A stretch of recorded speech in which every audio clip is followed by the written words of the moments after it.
Merci beaucoup et merci Thomas. Bonjour à tous, j'espère que vous m'entendez bien. Donc oui, Adrien Taran, je suis directeur général de Blablacar Daily, qui est une application de covoiturage domicile-travail dédiée au covoiturage quotidien dans le groupe Blablacar. J'ai eu la chance de voir le lancement de ce service chez Blablacar et les années précédentes chez Blablacar, puisque j'y suis depuis 10 ans à différents postes. Et là, aujourd'hui, je voudrais essayer de répondre un petit peu à notre vision de comment passer à l'échelle le covoiturage du quotidien dans les métropoles françaises, puisqu'il y a plein d'initiatives, plein de modèles différents, plein de choses qui sont en train de commencer à fonctionner, et comment nous, on voit une collaboration avec les métropoles pour passer à l'échelle. Avant ça, je pense que je nous dois de quand même contextualiser Blablacar Daily, cette application, dans Blablacar. Pourquoi on a lancé ça? Pourquoi ça existe aujourd'hui? D'où ça vient? Donc je vais faire un petit pas en arrière et de prendre un petit peu de recul. Pour apprendre un petit peu ça, Blablacar, ça a été créé en 2006. Donc c'est une époque où moi, j'avais pas encore mon bac. L'iPhone n'existait pas.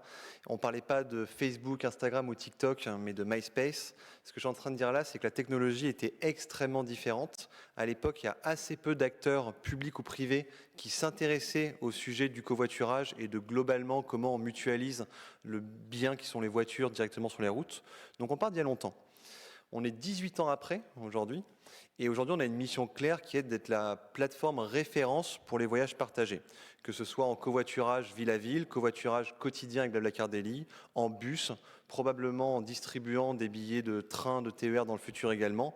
Bref, proposer aux gens toutes les possibilités, toutes les alternatives pour leur trajet. Je parle de tout ça parce qu'il y a plein d'enseignements en fait de Blablacar historique qui nous servent aujourd'hui sur le quotidien. Le premier, quand je montrais un petit peu, est-ce que ça marche dans l'autre sens? Ouais, 2006, c'est que c'est un peu du temps long. Beaucoup de gens ne sont pas au courant qu'en fait Blablacar existe depuis 2006. Pour beaucoup de gens, ça a été un succès instantané 2013-2014, décollage. Pas du tout. Il y a une longue traversée du désert. Sur le covoiturage quotidien, c'est un petit peu pareil. Un changement d'habitude, un changement de comportement, ça va demander du temps long, de l'investissement dans la durée. C'est quelque chose d'hyper important dont on va se souvenir pour la suite de la discussion, c'est qu'il n'y a pas juste trouver la bonne solution pratique, technique pour que les gens l'adoptent, il y a une énorme phase d'adoption à mettre en œuvre. Donc premier élément pour passer à l'échelle du temps long de l'adoption. Le deuxième, c'est un aspect de communauté que je vais mettre en avant fortement aujourd'hui. Là, si on parle de Blablacar globalement aujourd'hui, c'est une de nos forces. En 2022, c'est 26 millions de membres uniques. Donc quand on dit un membre unique, c'est chacun l'un de nous, qui ont voyagé au moins une fois dans l'année avec Blablacar à travers le monde. On va voir comment on met cette communauté au service d'un déplacement très local avec les métropoles. Ça donne un peu des chiffres qui permettent de mettre en perspective dans quoi s'inscrit Blablacar Daily. Je mentionnais 26 millions de membres actifs, un peu plus de plutôt 800 d'ailleurs employés aujourd'hui, la majorité en France, pas très loin d'ici à Bastille, et donc un développement mondial et un vrai savoir-faire dans comment on passe à l'échelle. La force de la communauté est donc très complémentaire avec ce que montrait mon camarade Thomas précédemment. Si aujourd'hui on regarde Blablacar globalement, il y a 2 millions de points de rencontre chaque année. Et ça, vous imaginez bien qu'avec de l'infrastructure au début, c'est très difficile à créer. On peut après les mapper sur une infrastructure ou créer une infra autour de ça, mais dans le covoiturage, aujourd'hui on connecte 2 millions de points de rencontre chaque année. Quand on dit qu'on connecte, c'est que c'est un endroit où passagers et conducteurs soit se retrouvent, soit se séparent. C'est assez énorme et je pense qu'un élément d'autres exemples qui mentionnent un peu le poids de la communauté et son pouvoir, si on prend l'Espagne, donc l'Espagne c'est moins dense que la France comme vous le voyez, il y a moins d'habitants et un petit peu moins de trajets. Pourtant en Espagne, sur les 12 derniers mois, Blablacar a connecté 86% des 8000 communes espagnoles. C'est énorme. Et sachant que sur ces 86%, la moitié avait moins de 1000 habitants et près de 700 avaient moins de 100 habitants. Donc ce que je mentionnais, le premier c'était temps long, adoption. Le deuxième c'est communauté et granularité. Et ce poids de cette communauté va nous permettre de faire émerger un réseau très fortement. On parle toujours de la longue distance, on va arriver avec la même chose sur la courte distance. Le chiffre que je viens de mentionner sur le 86% en Espagne, si on regarde la France, c'est 91%. Donc c'est assez énorme. Et l'autre, qui va arriver un petit peu après, je pense que je peux rester là-dessus. Pardon. C'est une complémentarité. Donc troisième aspect, premier temps long, adaptation. Deuxième, vraiment un aspect de communauté sur lequel je vais revenir. Et le troisième, c'est une complémentarité entre ce qu'on crée avec la communauté, là où les gens sont réellement, et les flux déjà existants de transport structuré, de transport en commun classique. La complémentarité, on la voit comment sur la longue distance? On la voit simplement sur la France. Si on regarde la France, Plus de 80% des passagers sur nos bus, donc il y a des bus avec la marque Blablacar en France, plus de 80% se passent sur les 200 plus gros axes français, donc des Paris-Lille, Paris-Rennes, là où, comme le mentionnait Thomas, il y a une mutualisation possible. Le covoiturage qu'on voit sur Blablacar, plus de 90% des covoiturages se passent en dehors de 200 plus gros axes. Donc on a une énorme complémentarité entre ces différents modes et moyens de transport. Là, on était sur le contexte global, Blablacar, là depuis 18 ans, avec une grande échelle et quelque chose qui fonctionne déjà à l'échelle. Passons à Blablacar Daily, qui en fait, et ça c'est un peu pour l'anecdote également, mais est un petit peu un retour aux sources pour Blablacar. Pourquoi je dis ça? Parce que la vision initiale des fondateurs, le pourquoi l'entreprise a été créée, c'était le covoiturage du quotidien. Et en fait, 2006, 2007, 2008, les premières années, l'équipe fondatrice, Fred Mazella, vendait des plateformes de covoiturage aux entreprises. C'était le tout début. Ça ne marchait pas à l'époque pour plein de raisons, des raisons de financement sur lesquelles on va revenir, des raisons technologiques, où la technologie n'était pas aussi fluide que maintenant, des raisons d'adoption, comme je le mentionnais, c'était peut-être trop tôt à l'époque. Et donc, il y a eu une espèce de long virage sur un autre type de covoiturage, plus facile, même si quand même très difficile à mettre en œuvre, avant de revenir maintenant sur du covoiturage du quotidien. Blablacar Daily, je vais le présenter rapidement et après venir sur le passage à l'échelle. Donc pour le présenter rapidement, c'est lancement en 2018. Donc on est quand même 12 ans après le lancement initial de Blablacar. On revient aux sources avec une application dédiée à les domiciles travail. L'idée, c'est vraiment de prendre point de départ, point d'arrivée des conducteurs et conductrices sur leur trajet du quotidien, de les mettre en relation et qui partagent leur trajet.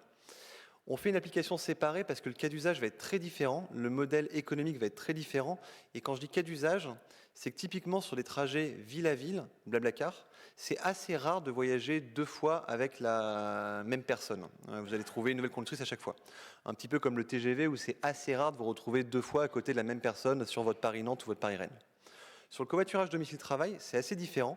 Dans le mode planifié que nous on développe, vous allez rencontrer un groupe de covoitureurs, ce que nous on appelle un équipage.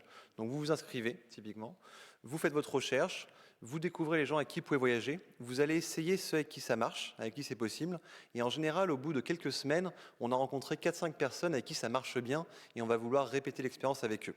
On se dit, ok, j'ai un bon fonctionnement, c'est le bon moyen.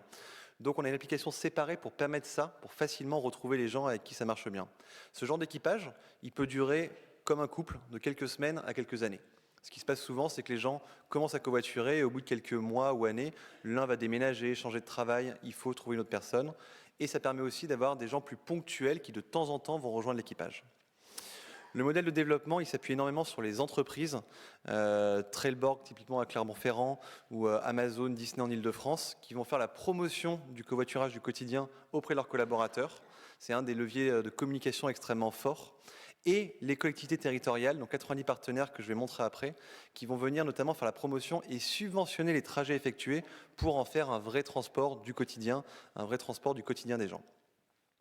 En termes de chiffres, ça décolle enfin, donc on a enfin de l'usage à grande échelle. Là, le chiffre que je vous montre ici, c'est le nombre de trajets sur Blablacar Daily l'an dernier en 2023, 7 millions de trajets en covoiturage du quotidien.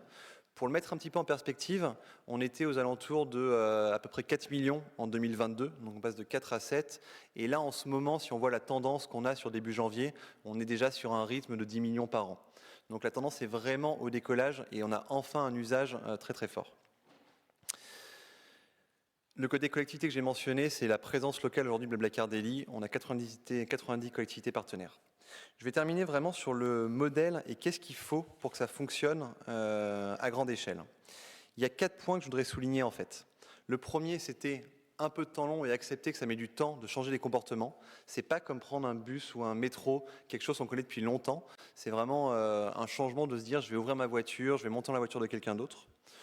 Le deuxième, c'est la grande échelle de Blablacar, c'est qu'on s'appuie, nous, sur une communauté déjà existante de gens qui ont déjà franchi le pas de se dire le covoiturage, ça peut m'intéresser. Donc ce qu'on essaie de faire avec Blablacar Daily, c'est de promouvoir ce service du quotidien auprès d'une communauté de personnes en France qui a déjà covoituré et qui sait que c'est OK, que ça peut fonctionner pour eux. Donc c'est ça qu'on essaie d'apporter vraiment en métropole, c'est une communauté locale de gens qui ont déjà essayé. On sait comment leur parler, on a les moyens de contact, on a les intégrations au niveau d'email, de communication, de marketing pour leur faire la promotion d'un service local.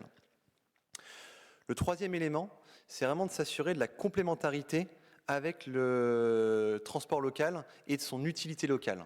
Pourquoi je dis ça? C'est que nous, on arrive un petit peu à grande échelle en disant on a créé un réseau, on a déjà des gens qui covoiturent. Il faut après qu'on aille voir chaque collectivité, chaque AOM pour dire vous de quoi vous avez besoin localement. C'est quel genre d'endroit, c'est quelle zone d'entreprise, quelle zone d'activité où c'est pertinent de vraiment le développer pour qu'on puisse axer les efforts et le financement sur ces zones-là. Très tangiblement, ça veut dire quoi? Ça veut dire que dans les axes où le covoiturage peut être en concurrence avec une ligne de RER, on peut décider de ne pas le promouvoir à cet endroit-là, pour vraiment faire quelque chose de complémentaire et répliquer sur du covoiturage du quotidien ce que j'ai mentionné sur la longue distance entre des bus et du covoiturage. Donc troisième aspect, vraiment avoir une utilité locale, répondre aux besoins de mobilité locaux, donc c'est la complémentarité avec ce qui existe localement. Le quatrième, qui est extrêmement important, c'est le financement. Et là-dessus, c'est assez simple, à la fois simple et étonnant comme différence. Si on reprend le covoiturage qu'on connaît tous de ville à ville, il y a déjà un équilibre économique simple entre passagers et conducteurs. Si je prends un trajet de 200-300 km, typiquement la conductrice va dire « je suis prête à ouvrir ma portière pour 20 € par passager ». Et on trouve des passagers qui disent « je suis prêt à payer ce prix-là ». Nous, on peut les mettre en relation, prendre un frais de réservation. C'est assez simple, il n'y a pas besoin d'autres personnes dans l'histoire. Un petit peu, je sais pas, des transports très très longs, ça peut être la même chose. Sur les trajets du quotidien, prenons le transport public. Si dans une capitale comme Paris, on payait le vrai coût du titre de transport, du ticket de métro à chaque fois, les gens ne prendraient pas le métro. On aurait des scooters, des voitures, d'autres moyens de transport, mais on ne les prendrait pas. Sur le covoiturage du quotidien, c'est un peu la même chose. Pour motiver des conductrices et des conducteurs, il faut une rétribution financière. On mentionnait tout à l'heure 2 €, ça peut monter de 1,5 à 5-6 € pour que la personne soit motivée à dire « Ok, je vais prendre des gens ». Ça, c'est le côté, ce qu'on appelle inventaire. Comment on arrive à rendre les sièges disponibles, visibles et réservables. Côté passager, on touche qui? On touche des gens qui ont déjà une voiture, qui sont autosolistes, qui sont seuls dans leur voiture. Comment on les convainc de lâcher leur voiture et de monter en tant que passager? Il faut qu'il y ait un avantage financier très très clair. Ça veut dire qu'on arrive à faire payer des passagers 50 centimes, parfois 1 €, mais pas beaucoup plus. Au-delà, les passagers se disent « je préfère prendre ma voiture » et on n'arrive pas à leur faire vraiment complètement lâcher la voiture à grande échelle. Donc il faut financer ça et on le finance typiquement en partenariat avec les collectivités aujourd'hui. C'est un peu ces aspects-là et c'est comme ça que nous on le développe. Donc vraiment, je me répète, mais c'est comme ça que j'essaie de le simplifier pour nous-mêmes. On accepte qu'il faut un changement de comportement, un changement d'habitude qui prend du temps. Donc il n'y a pas de solution miracle. C'est quelque chose qui reste nouveau. On s'appuie sur une communauté déjà convaincue par du covoiturage, qui est plus sensible, qui est prête à le faire. Donc on peut promouvoir un service, non pas en partant de zéro, mais en disant on a déjà des gens qui vont être convaincus si on leur propose quelque chose de concret au quotidien. Le troisième, c'est un travail main dans la main avec entreprises et collectivités pour s'assurer que ce qu'on développe comme réseau est pertinent au bon endroit, au bon moment. Et le quatrième, c'est le financement qui aujourd'hui passe principalement avec les collectivités. Pas uniquement, il y a aussi le forfait mobilité durable côté employeur qui est un petit peu moins développé à une moins grande échelle, mais on se rend compte qu'on a besoin d'un financement pour faire développer cet usage. Sans ça, on n'arrive pas à passer à grande échelle. Je m'arrêterai là-dessus et merci beaucoup pour votre écoute.